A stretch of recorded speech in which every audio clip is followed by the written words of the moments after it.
Hello friends, నా గార్డెన్లోకి ఇంకొక చిన్న దొంగ అయితే వచ్చిందండి. చూడండి, చిన్నగా ఉంది గొంగళి పురుగు. మనకైతే ఇవి దొంగల్లా కనిపిస్తాయి, కానీ వీటికి కూడా ఇదే కదా ఫుడ్ అయితే. కాకపోతే ఒక విషయం ఏంటంటే, మనం తినని ఆకులు చాలానే ఉంటాయి. అవేవి తినకుండా మనం పెంచుకునే మొక్కల దగ్గరికి వచ్చి తింటాయి. చూడండి, అక్కడే మనకు కొంచెం బాధ అనిపిస్తుంది. ఎనీవే, దీన్నైతే తీసి దూరంగా పాడేస్తున్నాను. ఇంకొకటి అక్కడక్కడ చూసాను, 1, 2 అయితే ఉన్నాయి. అవన్నీ కూడా తీసేయాలి. చక్కగా ఇప్పుడే చిక్కుడు చెట్లు పూతలైతే వస్తున్నాయండి. ఈ టైంలో ఇవి ఇలా రావడం కొంచెం ఇబ్బంది అనే చెప్పాలి.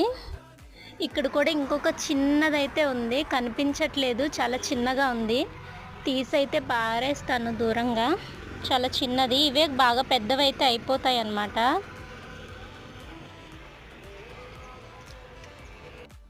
మొక్కలు పెంచే వాళ్ళు ఖచ్చితంగా ఉదయం సాయంత్రం వచ్చి ఇలా చెక్ చేసుకుంటూనే ఉండాలండి.